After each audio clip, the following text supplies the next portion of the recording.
मेरा नाम डेजी है। मैं क्रिश्चियन परिवार से संबंध रखती हूँ। मैं अस्पताल में मुर्दा घर की सफाई कर रही थी। एक दिन अचानक मेरी नज़र एक मृत आदमी पर पड़ी जिसकी उंगलियां हिल रही थीं। मैं भागकर डॉक्टर के पास गई और उन्हें बताया तो डॉक्टर ने कहा कि अगर तुमने किसी को बताया तो मैं तुम्हें मार डालूंगा। मैं डर गई और चुप रही। डॉक्टर ने उसे इंजेक्शन लगा दिया और उसका पूरा शरीर ठंडा हो गया। फिर डॉक्टर ने उसे दफनाने के लिए भेज दिया। रात को मैं जब ड्यूटी से घर वापस आई, जैसे ही कमरे का दरवाज़ा खोला मेरी चीख निकल गई, क्योंकि सामने मेरे बेड पर बही मुर्दा सफ़ेद चादर में। एक दिन मेरी ड्यूटी मुर्दा घर के बाहर लगी, लेकिन उस दिन अस्पताल में बड़ा ही अजीब माहौल था।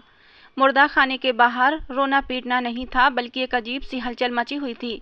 लोग मुर्दे को देखने के लिए जिद कर रहे थे, जबकि मुर्दे की हालत इतनी बिगड़ी हुई थी कि डॉक्टर ने देखने से मना कर दिया था। डॉक्टर ने मुर्दे को मुर्दा खाने में रख दिया था। मैं सफाई करते हुए डॉक्टर के रूम की तरफ गई तो अंदर से आती आवाज़ों पर मैं दंग रह गई थी। कमरे के अंदर डॉक्टर और मुर्दे के रिश्तेदार आपस में कुछ बातें कर रहे थे। खिड़की से अंदर झांका ये जानने के लिए कि मैंने जो सुना है सच या झूठ, लेकिन वो सच था। मैं फौरन पीछे हट गई कि कहीं कोई मेरा चेहरा न देख ले। अगर किसी को मालूम हुआ कि मैं उनकी बातें सुन चुकी हूँ तो कहीं ये मेरे लिए समस्या न हो जाए। मैं वहाँ से हटकर फौरन मुर्दा खाने के पास चली आई, जहाँ आज मेरी ड्यूटी लगी हुई थी। पहले मुझे इतना डर नहीं लगता था, क्योंकि मुझे मुर्दे देखने की आदत सी हो गई थी। दिन में कई मुर्दे यहाँ लाए जाते थे और उन्हें कोल्ड बॉक्स में रख दिया जाता था। मैं अंदर सफाई का सामान लेकर गई तो मेरी हालत खराब होने लगी थी। ना जाने क्यों मेरा दिल कह रहा था कि कुछ गलत हुआ है। यहाँ मेरी आंखों से कुछ छुपा हुआ है जो कि बहुत ही गलत है और मेरे गले पड़ सकता है। लेकिन मैं अपने दिमाग में आती इन सोच को बार बार झटक रही थी। अपने ख्यालों पर कंट्रोल करती हुई अंदर की सफाई करने लगी, लेकिन ये देखकर दंग रह गई कि अभी जो मुर्दा आया था उसकी ताज़ा लाश कोल्ड बॉक्स में रखी ही नहीं गई थी, बल्कि बाहर सड़ने के लिए ही छोड़ दी गई थी। मैं थोड़ा आगे बढ़ी। मुझे उस लाश पर बड़ा ही दया आई, क्योंकि जो राज मैंने उस लाश के बारे में सुना था उसने मुझे डरा भी दिया था और मुझे उस पर दया भी आ गई थी। मैंने एक बार उस लाश को देखने का सोचा कि आखिर एक बार लाश को देखूं तो सही कि वो कौन है। इस इरादे से मैंने उसकी चादर हटाने के लिए हाथ बढ़ाया। सफ़ेद चादर उसके पूरे शरीर पर पड़ी हुई थी, लेकिन अगले ही पल मैं हल्की आवाज़ में चीखती हुई दूर हुई थी, क्योंकि मेरे चादर को हाथ लगाते ही चादर से ढका शरीर हिलने डुलने लगा था। मैं इतना ज़्यादा डर चुकी थी कि मेरे अंदर हिलने की भी ताकत नहीं थी। मैं उधर ही कुछ दूर खड़ी डर के मारे थर थर काँप रही थी और मेरी डरी हुई नजरें पत्थर बनी उसी लाश पर टिकी हुई थीं, जिसके शरीर की हरकत अब थम चुकी थी। मैंने वापस उसकी तरफ कदम बढ़ाए, क्योंकि शायद वो शरीर मुर्दा नहीं था बल्कि जिंदा था। लेकिन मैं अभी एक ही कदम बढ़ा पाई थी कि वो फिर से हिला। अब मेरी हिम्मत जवाब दे गई। मैं भागती हुई इस कमरे से निकल आई। ये मेरे साथ पहली बार हुआ था। मुर्दा खाने में मुर्दे का हिलना तो शायद मेरी जगह कोई और होता वो भी डर जाता। मैं बाहर भागती हुई डॉक्टर के पास गई तो डॉक्टर, जो उस मुर्दे के घर वालों को विदा कर रहा था, मुझे घबराए देखकर उसके चेहरे का रंग उड़ गया। मैंने जैसे ही कुछ कहने के लिए अपने होंठ खोले तो डॉक्टर ने मुझे खामोश रहने का इशारा कर दिया। मैं डॉक्टर के कमरे के पास चली आई। कुछ देर बाद डॉक्टर आया और मुझे अपने ऑफिस में ले गया। फिर मुझसे पूछा, क्या बात है, तुम डरी हुई क्यों हो? तो मैंने डॉक्टर को बताया कि डॉक्टर साहब, जो मुर्दा सुबह यहाँ लाया गया था वो मुर्दा नहीं है, बल्कि वो तो जिंदा है। मेरी बात सुनते ही डॉक्टर खामोशी से मुझे देखने लगा। फिर अपनी अलमारी की दराज से नोटों की गड्डी निकाल कर मेरे आगे कर दी। मैं पैसे देखकर हैरान रह गई जब वो मुझसे बोला, ये तुम्हारे लिए हैं। मैंने वो पैसे लिए और अचानक हुई इस खुशी को छुपा लिया और हैरत से पूछा, क्या ये पैसे सच में मेरे लिए हैं? तो वो डॉक्टर बोला, हाँ बिल्कुल तुम्हारे हैं, लेकिन तुमने जो देखा है उसके बारे में तुम किसी को कुछ नहीं बताओगी। डॉक्टर की बात सुनकर मैं चौंक गई, लेकिन अगले ही पल मैं समझ गई। डॉक्टर अंदर मुर्दा खाने में पड़े शरीर के बारे में बात कर रहा था। पहले तो मुझे लगा कि ये गलत है, लेकिन फिर मैंने सोचा, क्या फ़र्क पड़ता है, अंदर पड़ी जो बॉडी है वो कौन सी मेरे अपने सगे की है। इसलिए मैंने वो पैसे रख लिए और खुशी से हाँ में सिर हिला दिया कि मैं ये बात किसी को नहीं बताऊंगी। फिर मैं बाहर आ गई। मेरे साथ साथ डॉक्टर भी बाहर आया था। डॉक्टर ने अंदर जाते हुए दरवाज़ा बंद कर दिया और कोट की जेब से एक इंजेक्शन निकालकर ताज़ा लाई गई उस मुर्दे की बॉडी को लगा दिया, जो कि मुर्दा नहीं था। इंजेक्शन लगने से वो बॉडी थोड़ी हिलने डुलने लगी थी, लेकिन इंजेक्शन लगने के बाद वो बिल्कुल ही शांत हो गया और बेजान भी।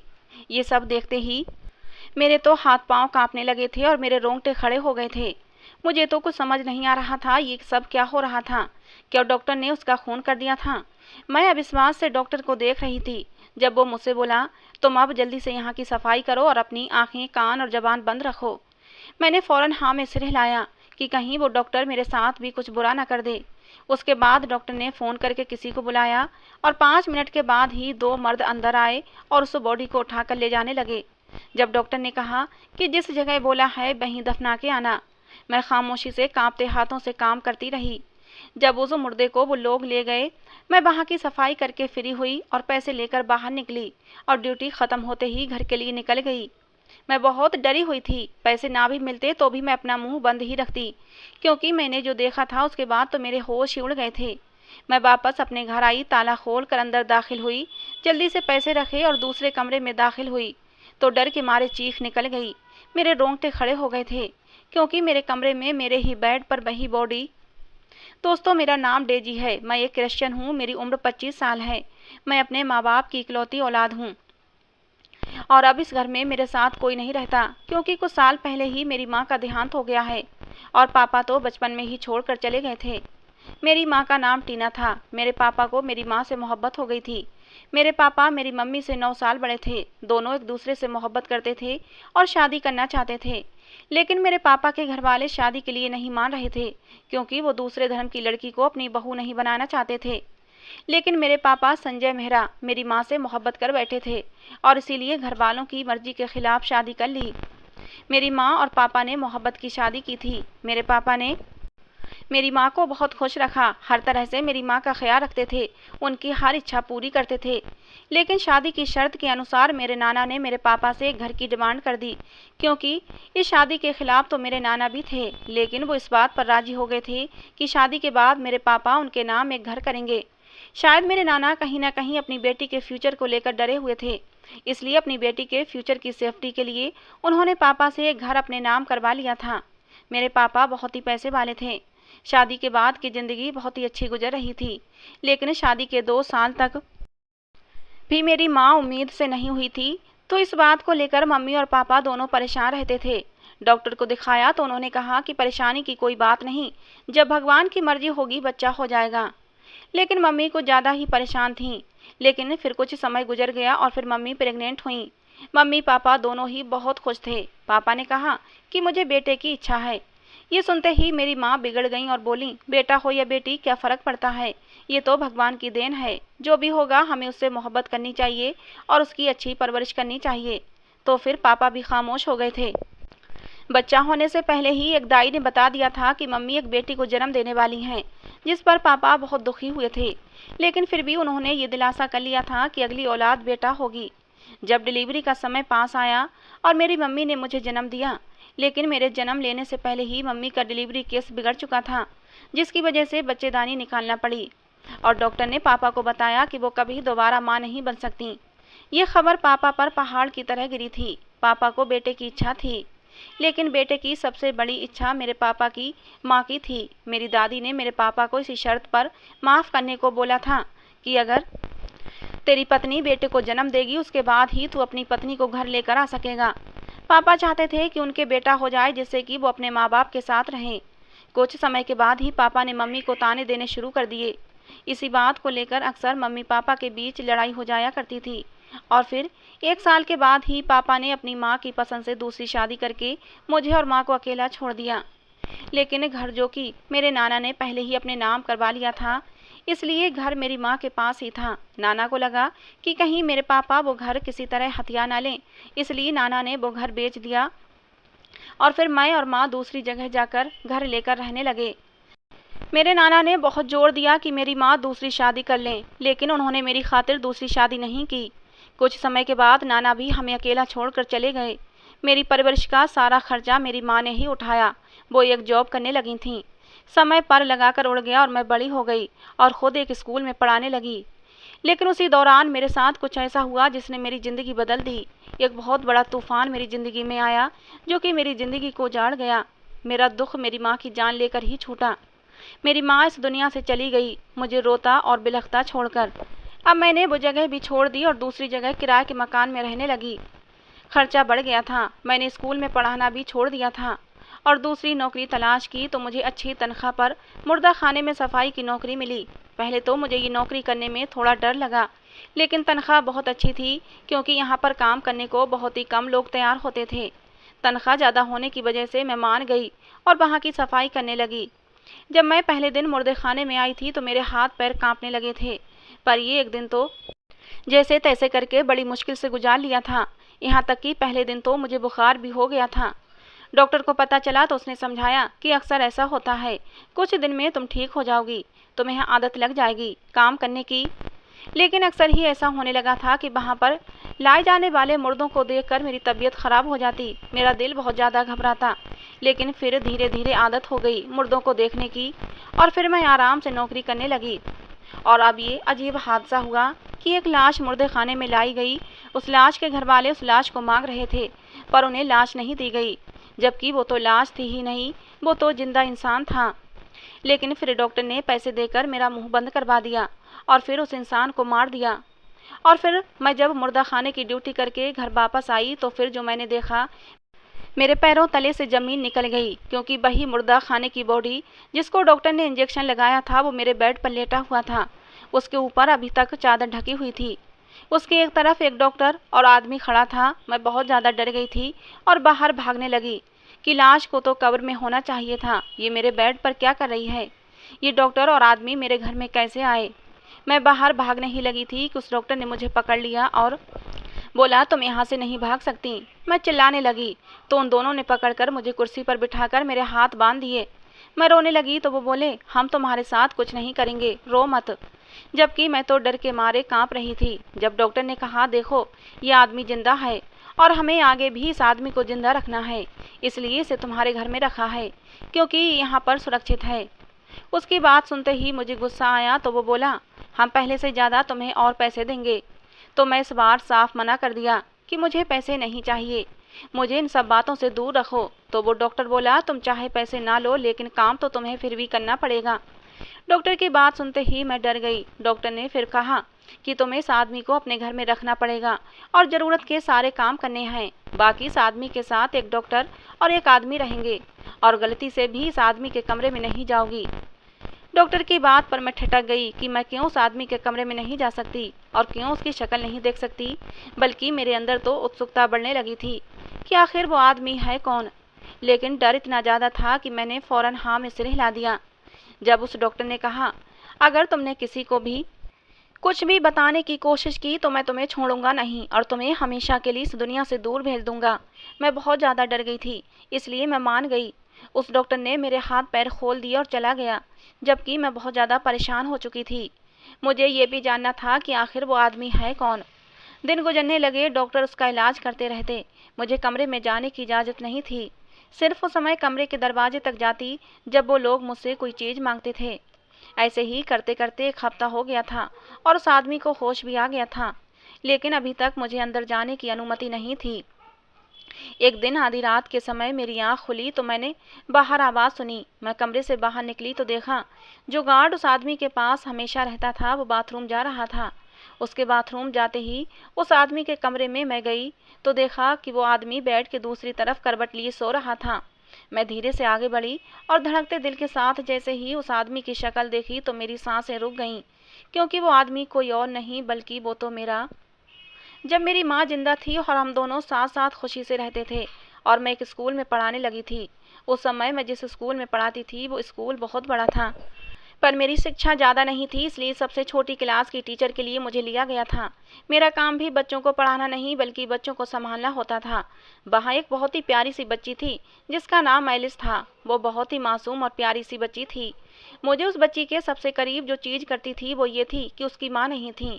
उसकी माँ उसे छोड़कर जा चुकी थी और वो थी भी अमीर घर की बच्ची जहाँ किसी के पास मोहब्बत देने का समय नहीं होता।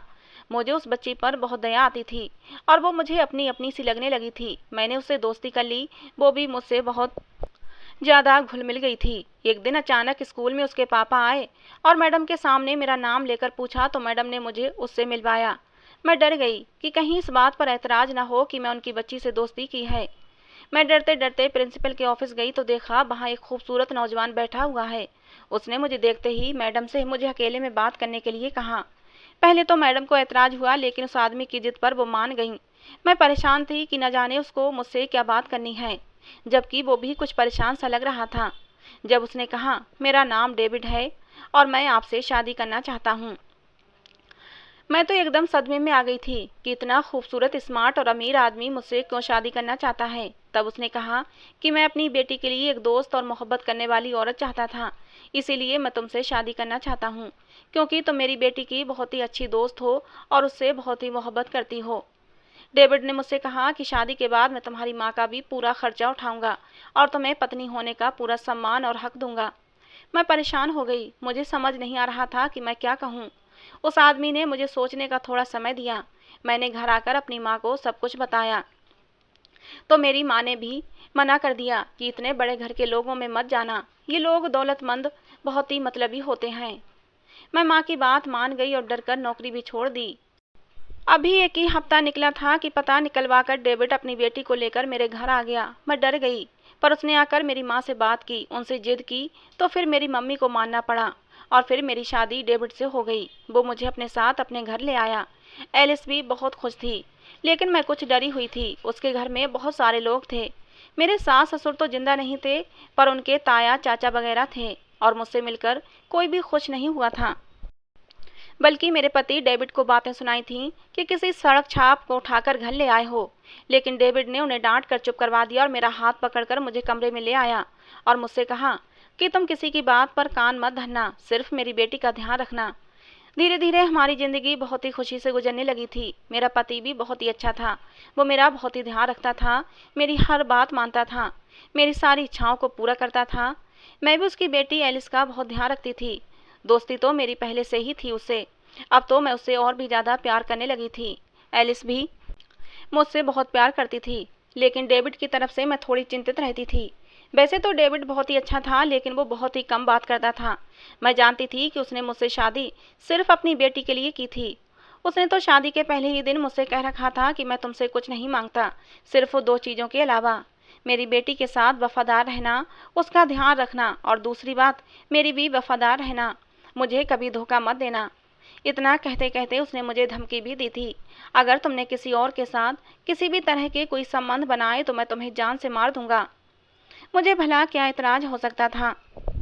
हमारी शादी को कुछ ही महीने गुजरे थे जब मेरे पति को किसी जरूरी काम से बाहर के देश जाना पड़ा, और तब मेरे पति की चाची और उनकी बेटी मेरे पास आती और मुझसे बातें करती। 15 दिन में ही उनका रवैया मेरे लिए बहुत बदल गया था। वो मेरे साथ खूब बातें क्या करती थीं, लेकिन एक दिन जब वो मेरे कमरे में आई तो उनके हाथ में मेरी कुछ फ़ोटोज़ थीं। लेकिन फ़ोटोज़ देखकर मेरा रंग उड़ चुका था, क्योंकि फ़ोटोज़ में मैं किसी गैर मर्द के साथ बहुत ही आपत्तिजनक हालत में थी। लेकिन वो फ़ोटो मेरे नहीं थे, लेकिन चेहरा मेरा ही था। मैं वो फ़ोटो हाथ में लिए डर के मारे थर थर काँप रही थी। मेरे पति की चाची कहने लगीं कि सब कुछ छोड़ छाड़ कर अपने घर चली जाओ, नहीं तो तुम्हारे पति को सब कुछ बता देंगे और फिर वो तुम्हारे और तुम्हारी माँ के साथ बहुत ही गलत करेगा। उन लोगों की बातें सुनकर मैं बहुत ज़्यादा डर गई, क्योंकि ये बात तो मैं जानती थी कि मेरे पति ने मुझे बता रखा था कि कभी मुझे धोखा मत देना, नहीं तो अंजाम बुरा होगा। मैंने उन लोगों से बहुत मिन्नतें की, बहुत हाथ पैर जोड़े कि ऐसा मत करो, मुझे मेरे पति के साथ खुशी से रहने दो, मेरा नहीं तो कम से कम उस मासूम बच्ची का ही ध्यान कर लो, वो मेरे बिना कैसे रहेगी। लेकिन उन लोगों ने मेरी एक ना सुनी और फिर मैं मजबूरी में घर छोड़कर चली गई।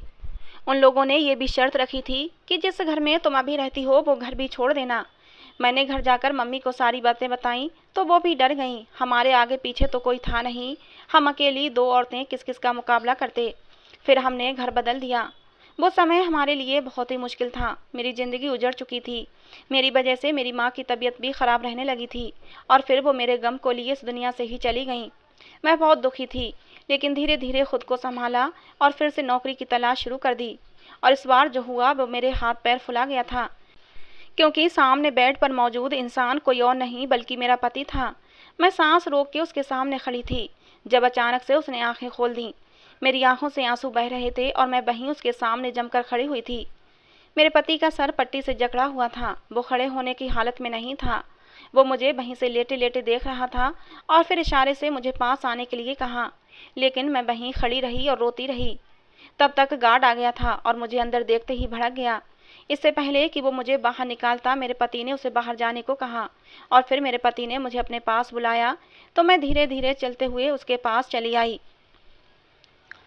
फिर उसने मेरे हाथ पकड़ लिए। मैं एकदम से डर के मारे पीली पड़ गई थी, लेकिन वो बहुत ही नरम शब्दों में बोला, तुम चाची के डराने पर क्यों भाग गई थीं? क्या तुम्हें खुद पर विश्वास नहीं था? उसके पूछने पर मैं बुरी तरह रोने लगी और कहा, आप मुझ पर विश्वास नहीं करते, अपनी चाची पर करते, और उनके पास तो झूठा सबूत था। मेरी बात सुनते ही मेरा पति बोला, मेरी पत्नी हो तुम पर विश्वास नहीं करता तो फिर किस पर करता? तुमसे शादी मैंने जांच पड़ताल करके की थी। मुझे तुम पर बहुत विश्वास था कि तुम बहुत ही अच्छी लड़की हो। सबसे ज़्यादा विश्वास तो मुझे तुम पर ही था, इसीलिए तो अपनी जान से प्यारी बेटी तुम्हारे हवाले कर दी थी। उसके कहने पर मैं जोर जोर से रोने लगी। मैंने पूछा कि आपको ये सब कैसे पता चला? तो वो बोला, तुम्हारे जाने के बाद चाची ने वही तस्वीर मुझे दिखाकर कहा था कि तुम इसी लड़के के साथ भाग गई हो। उनकी बातें सुनते ही मैं दंग रह गया था। मैंने फौरन नाम में सिर हिलाया। जब वो दोबारा बोली कि ये सच है, तुम्हारी पत्नी ने तुम्हें धोखा दिया है और धोखा देकर भाग गई है। मुझे मालूम था कि वो झूठ बोल रही हैं। मैंने शिकवा भरी नज़रों से डेविड को देखा। पूछा, अगर मालूम था कि वो झूठ बोल रही हैं तो मुझे ढूंढा क्यों नहीं? मेरी बात पर उसने कहा कि तुमने मेरे ऊपर विश्वास ही नहीं किया और मुझे छोड़कर चली गई थीं, तो मैं तुम्हें क्यों ढूंढता? मुझे तुम पर बहुत गुस्सा था। कम से कम एक बार मेरे सामने खुद को बेगुनाह साबित करने की कोशिश तो करती।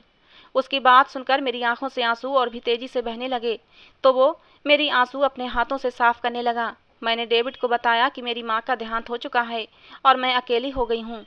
मेरी आंखों में आए आंसुओं को साफ करते हुए उसने कहा कि तुम अकेली नहीं हो, तुम्हारा पति अभी जिंदा है और तुम्हारे साथ है।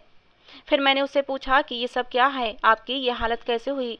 मैंने तो डॉक्टर को उस दिन किसी से कहते सुना था कि आपको मारने के लिए डॉक्टर ने पैसे लिए हैं। तब मेरे पति ने बताया कि वो मेरे चाचा ही हैं, लेकिन वो मेरे सगे चाचा नहीं हैं। वो मेरी दौलत हासिल करने के लिए मुझे रास्ते से हटा देना चाहते हैं ताकि मेरी दौलत हासिल कर लें, लेकिन उनके गलत इरादों से मैं बहुत मुश्किल से बचा हूँ, जबकि अपने ख़ानदान की नज़रों में मैं मर चुका हूँ।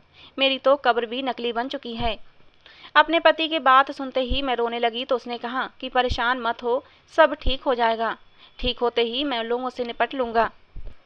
मैं डेविड के सीने से लगकर फूट फूट कर रोने लगी।